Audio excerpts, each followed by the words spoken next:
Je suis Anne Pioz, psychothérapeute et coach. La pleine conscience du pouvoir est un podcast qui s'adresse aux femmes qui veulent reprendre le pouvoir sur leur relation avec la nourriture, sortir des injonctions de la culture des régimes et ne plus se sentir seule avec tout ça. Dans ce podcast, je partage des outils, des réflexions. Je vous parle aussi de pleine conscience et d'introduire dans votre quotidien plus d'observation de votre propre fonctionnement. Je vous propose également des témoignages de femmes qui vivent ou ont vécu un trouble du comportement alimentaire ou une relation compliquée avec leur alimentation. Leurs témoignages vous permettront, je l'espère, de réaliser que nous sommes nombreuses à nous retrouver prises au piège de cette relation toxique. Je vous laisse avec l'épisode du jour. Bienvenue dans l'épisode 25 du podcast La pleine conscience du pouvoir. Cette semaine, je vais vous parler du flow. Qu'est-ce que c'est que ce truc ? À quoi cela peut-il vous servir et surtout, quel rapport avec la relation à l'alimentation ? Nous allons y venir. Avant d'attaquer dans le vif du sujet, je vais faire un petit détour pour vous rappeler que les inscriptions pour l'atelier en présentiel des 12, 13 et 14 novembre à Paris sont toujours en cours. Nous vous en avons parlé avec Virginie, qui co-anime cet atelier avec moi, dans l'épisode 23 du podcast, tout en abordant le pourquoi de la pleine conscience dans la relation avec l'alimentation. Je vous laisse aller écouter cet épisode si ce n'est déjà fait, et j'espère qu'il vous mettra l'eau à la bouche pour nous rejoindre dans cette aventure de 3 jours. Ces 3 jours, ce seront 3 jours pour faire le point, 3 jours pour prendre soin de vous, 3 jours pour vous rencontrer, 3 jours pour vous coucouner, 3 jours pour avancer vers plus de liberté et d'apaisement dans votre relation avec votre alimentation. 3 jours pour comprendre, 3 jours pour prendre du recul, 3 jours pour avancer vers plus d'acceptation de la personne que vous êtes, dans un lieu chaleureux, accueillant, magnifique, j'ajouterais, à 2 pas de la Bastille, où tout a été pensé pour vous sentir bien. 3 jours pour cheminer, pour avancer, pour changer. 3 jours pour ne plus être seul dans ce combat parfois quotidien avec vous-même. 3 jours pour découvrir combien la pleine conscience et l'alimentation intuitive sont des approches thérapeutiques complémentaires qui peuvent vous accompagner dans votre propre processus de réconciliation avec la nourriture et surtout avec vous-même. Si vous voulez en savoir plus sur cet atelier, nous vous proposons, Virginie et moi, de nous rencontrer pour répondre à toutes vos questions et vous en dire encore plus sur le contenu de cet atelier le jeudi 7 octobre, soit, si vous m'écoutez le jour de la sortie de cet épisode, jeudi de la semaine prochaine, à 19h en visio via Zoom. Il suffit juste de vous inscrire pour cette rencontre. Je vous mets le lien dans les notes de cet épisode. Nous avons, Virginie et moi, tellement hâte de vous voir ce soir-là, le 7 octobre à 19h, et je l'espère pendant les 3 jours de l'atelier de novembre. Passons à présent au sujet du jour, le flow. Qu'est-ce que c'est donc que ce truc ? Wikipédia, mon ami, ma grande amie, je ne sais pas pour vous, mais le définit ainsi. En psychologie positive, le flow, qui est un mot anglais qui se traduit par flux ou la zone, est un état mental atteint par une personne lorsqu'elle est complètement plongée dans une activité et qu'elle se trouve dans un état maximal de concentration, de plein engagement et de satisfaction dans son accomplissement. Fondamentalement, le flow se caractérise par l'absorption totale d'une personne par son occupation. En français, on parle aussi d'état de grâce. Ça fait envie, non ? Vous trouvez pas ? C'est le psychologue au nom imprononçable, et donc je ne vais pas tenter de le faire, mais vous pourrez lire dans l'article du blog qui accompagne cet épisode. Je l'appellerai donc ici par son prénom, Mihaji. Entre parenthèses, j'ai même dû aller voir, je crois que c'est sur YouTube que j'ai trouvé la façon dont se prononçait son prénom, parce qu'il est quand même moins compliqué que son nom de famille, mais bref. Donc, Mihaji, je vais me permettre de l'appeler par son prénom pendant cet épisode. Donc Mihaji l'a défini, ce concept du flow, dans les années 70. Il a écrit un super livre sur le sujet qui s'appelle « Vivre, la psychologie du bonheur » que vous pouvez trouver aux éditions Pocket. J'ai lu ce livre il y a un bon moment à présent et aujourd'hui, j'ai envie de vous raconter ce que j'en ai gardé, comment je vis l'état de flow dans ma vie et surtout comment je le transmets à mes clientes pour les aider et donc vous aider à améliorer votre relation avec votre alimentation et donc avec vous-même. La première chose que j'ai envie de vous partager, c'est qu'il y a peu de temps que je m'accorde consciemment des moments de flow. Comme Wikipédia nous l'explique, ce sont des moments où nous sommes pleinement absorbés par ce que nous faisons. Pendant ces moments, le temps file sans que nous nous en rendions compte. Nous pouvons donc oublier l'heure, oublier même que nous avons faim ou même envie d'aller aux toilettes. Vous voyez, c'est ces moments où nous relevons la tête pour voir l'heure ou alors que la nuit tombe et nous dire « Waouh, il est déjà cette heure-là, j'ai pas vu le temps passer. » Vous voyez ? Ce sont des moments où vous avez besoin de mobiliser votre concentration suffisamment pour être absorbé, mais sans que cela ne vous prenne la tête. Il y a également ici une notion de plaisir, bien sûr, parce que sinon, en fait, vous verriez sans doute le temps passer et là, du coup, ça vous prendrait la tête. En fait, c'est un savant dosage entre le plaisir, la fluidité et le challenge. Il y a quelque temps, j'avais demandé à celles qui me suivent sur Instagram quelles étaient les activités de flow qu'elles préféraient pour vous proposer des exemples pour cet épisode. Et vous m'avez cité le dessin, la peinture, l'aquarelle, le coloriage, la couture, la broderie, le tricot, se baigner en mer ou en plein air, écouter de la musique, construire son arbre généalogique, faire un tirage d'oracle, écrire, chanter à tue-tête. Ça pourrait être aussi jouer de la musique, danser, jardiner, faire du sport et bien d'autres choses encore. De mon côté, je vous avais parlé de cette nouvelle activité que ma fille m'a fait découvrir, le diamond painting ou peinture au diamant en français. Je peux y passer plusieurs heures sans même m'en rendre compte.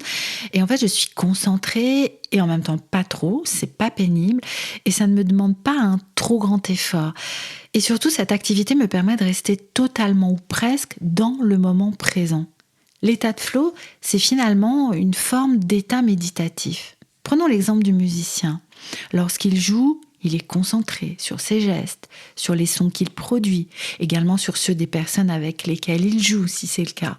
Il est entièrement absorbé. Ses doigts font ce qu'ils ont à faire. Cela ressemble à de l'automatisme, mais un automatisme conscient. Vous voyez ce que je veux dire ? Il est pleinement conscient. S'il se met à réfléchir à sa liste de courses, par exemple, il y a des chances que ça dérape et qu'il fasse une fausse note.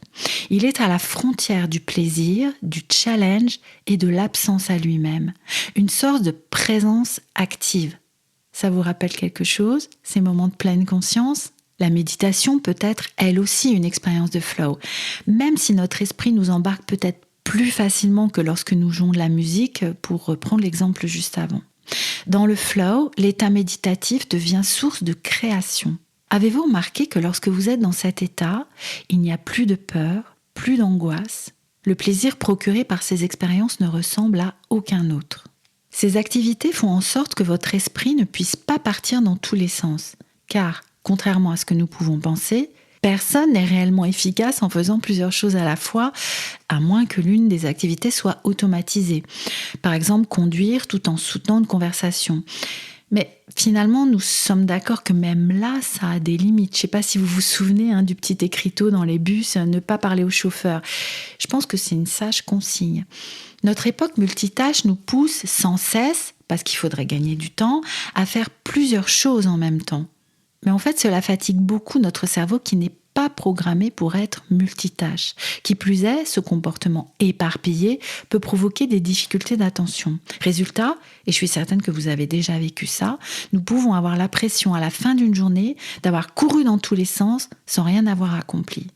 Je rajouterais une petite parenthèse par rapport au comportement automatisé. Il y a quand même malgré tout des comportements comme respirer, digérer, tout ce travail qui se fait à bas bruit dans notre corps, sans que nous nous en rendions compte, qui se font en même temps que nous faisons autre chose. Mais vraiment dans des activités intentionnelles, là je suis fermement convaincue qu'il n'y a pas possibilité d'en faire deux à la fois. Vous me direz si vous êtes d'accord avec ça. Et du coup, faire, produire, être efficace, ne pas perdre de temps. Vous voyez, toutes ces injonctions qui au final sont contre-productives. Et finalement, si l'efficacité est la priorité, y parvenir va passer par prendre le temps de faire une chose à la fois. Figurez-vous qu'en faisant des recherches pour préparer cet épisode, j'ai vu que certains auteurs décrivent comment utiliser le flow pour être plus productif. Ça m'a heurtée parce que j'ai eu l'impression que ça allait à l'encontre ou à contresens ou presque de la façon dont je vois les choses. Le flow comme expérience de plaisir, de bonheur, de bien-être. Que se passe-t-il si j'y mets une injonction ? à l'efficacité, voire même au bonheur. Si je me dis « je dois mettre du flow pour être plus efficace », je ne pense pas que ce soit l'essence du message. Enfin, c'est mon avis, vous me direz là aussi ce que vous en pensez. Bref, pourquoi est-ce important d'introduire des activités de flow dans votre vie, mais sans en faire une injonction ? C'est parce que notre esprit en a besoin. D'après notre cher Midjahi, vivre de tels moments dans notre vie contribue au sentiment de bonheur. Ces expériences sont tellement plaisantes que plus nous en vivons, plus notre baromètre du bonheur est au beau fixe. Ce qui semble somme toute logique. Si je ne vis dans ma vie que contraintes et trucs barbants, mon niveau de bonheur ne sera pas très élevé. Alors que si je vis des expériences qui mêlent plaisir et accomplissement, le curseur va beaucoup monter. Même si cela semble extrêmement logique, je ne suis pas certaine que nous en ayons conscience, surtout si, comme je vous l'ai expliqué dans l'épisode 13 sur les pensées, si je crois que mon bonheur dépend des autres et des circonstances. N'hésitez pas à aller écouter cet épisode juste après. Rappelez-vous que tout ce qui arrive dans votre vie est neutre et que ce sont vos pensées qui vont créer vos résultats et donc ce qui composera l'expérience de votre vie. Vous pouvez ainsi passer des mois, des années, voire toute votre vie à dépendre des circonstances pour élever votre niveau de bonheur. Prendre la décision de créer des expériences qui seront les meilleures pour vous et donc pour votre niveau de bonheur est un excellent moyen de reprendre les rênes et de choisir au lieu de subir. Comme je vous le disais, nous avons besoin de ces moments de détente, de plaisir, de lâcher prise, induits par une concentration qui nous oblige à rester dans le moment présent, donc dans cet état méditatif, le flow. Pourquoi est-il important d'introduire consciemment ces moments dans vos journées ou dans vos semaines ? Parce que sinon, ils s'y introduisent tout seuls, à votre insu, sans que vous choisissiez les moyens de parvenir à cet état méditatif, et par exemple, ce peut être en mangeant. L'un des effets des compulsions est de vous mettre dans un état d'absence, en pilote automatique. Vous êtes dans cet état de bonheur, entre guillemets, tant que l'expérience dure, mêlant plaisir et déconnexion, loin des préoccupations qui n'existent plus pendant ce moment, dans une forme de détente, d'absence-présence. Donc cet état, nous en avons toutes et tous besoin. Pour lâcher, pour nous extraire. Et cela peut être une bonne idée de choisir les actions qui vont nous y conduire et donc de ne pas subir la forme que ça prend. Vous me suivez ? J'ai remarqué pour moi-même ainsi que pour mes clientes que cela fonctionne. Bien sûr, c'est un ensemble de choses qui permettent aux compulsions de diminuer ou de ne plus être subies. D'ailleurs, j'y reviendrai très bientôt, je pense, à ce thème des compulsions dans un prochain épisode. D'autres activités peuvent s'introduire dans votre quotidien pour permettre à votre esprit de lâcher, mais en vous éloignant de ce qui est important pour vous et vous fait du bien, comme scroller sur les réseaux sociaux pendant des heures, regarder des vidéos ou des séries pendant des heures là aussi, boire, fumer, etc. Choisir plutôt que de subir les activités qui peuvent permettre à votre esprit de lâcher, de décompresser, est une piste très intéressante. Voilà pourquoi je vous propose de planifier ces moments, de mettre plus de flow dans votre vie et donc, comme nous l'enseigne ce cher Mihaly, d'élever le curseur de votre niveau de bonheur, en tout cas de bien-être. Comment vous y prendre ? Déjà, vous pourriez faire une liste de toutes les activités qui permettent de vivre cet état de flow. Voici quelques caractéristiques qui peuvent vous aider à les choisir. Elles procurent du plaisir. Elles sont assez challengeantes pour demander toute votre attention, mais pas trop, pour ne pas être stressantes. Un juste milieu, quoi. Elles vous permettent de vous sentir fier de vous. Le résultat que vous souhaitez obtenir est clair, vous avez un objectif. Elles ont du sens pour vous. Elles permettent de voir l'évolution au fur et à mesure et d'ajuster si besoin. C'est concret, tangible. Vous perdez la notion du temps. Ces activités peuvent se vivre dans vos loisirs, mais également au travail. Pour ma part, lorsque je suis en séance avec mes clientes ou mes clients, je suis souvent dans cet état de flow. C'est la même chose par exemple quand j'enregistre un épisode du podcast comme je suis en train de le faire là tout de suite. J'aimerais insister sur le sentiment d'accomplissement que ces activités procurent. Elles permettent de vous sentir fier de vous, d'entendre par exemple votre entourage vous dire « Ah mais t'es vachement doué pour ce truc-là » alors que de votre côté, vous trouvez cette activité plutôt facile. Et ressentir de la fierté, quel carburant indispensable pour remonter votre niveau d'estime, de confiance, d'amour de vous. De combien de flow avez-vous besoin dans vos journées, semaines, mois ? autant que possible, j'ai envie de dire. Mais n'oubliez pas, comme je vous le disais plus haut, ça ne doit pas devenir une nouvelle injonction, une nouvelle tâche à cocher sur votre to-do list, une nouvelle entrée vers le contrôle de votre vie. Vous pourriez commencer, pourquoi pas, par faire une sorte d'audit. Aujourd'hui, dans la période actuelle, pensez-vous vivre des expériences de flow ?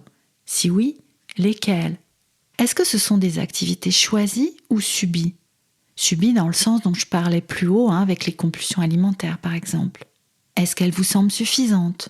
En auriez-vous besoin de plus ? Si oui, lesquelles ? Quand pourriez-vous les introduire dans votre quotidien ? Finalement, faire ce travail d'observation et d'introspection, n'est-ce pas d'ailleurs déjà une expérience de flow ? Mettre de la conscience et de l'intention sur les activités que vous souhaitez avoir dans vos journées, vos semaines, vos mois, votre vie, va vous permettre d'élever votre niveau de bien-être, mais également d'éloigner celles que vous ne souhaitez plus subir. D'une pierre deux coups finalement, et je pense même certainement beaucoup plus. Vous me raconterez quelles sont les activités qui remplissent votre réservoir de flow. Je vous laisse pour aujourd'hui en espérant que cet épisode vous aura apporté quelques pistes et je vous dis à très bientôt dans un prochain épisode de la pleine conscience du pouvoir ou même, je l'espère, en personne à l'occasion de notre prochain atelier du mois de novembre.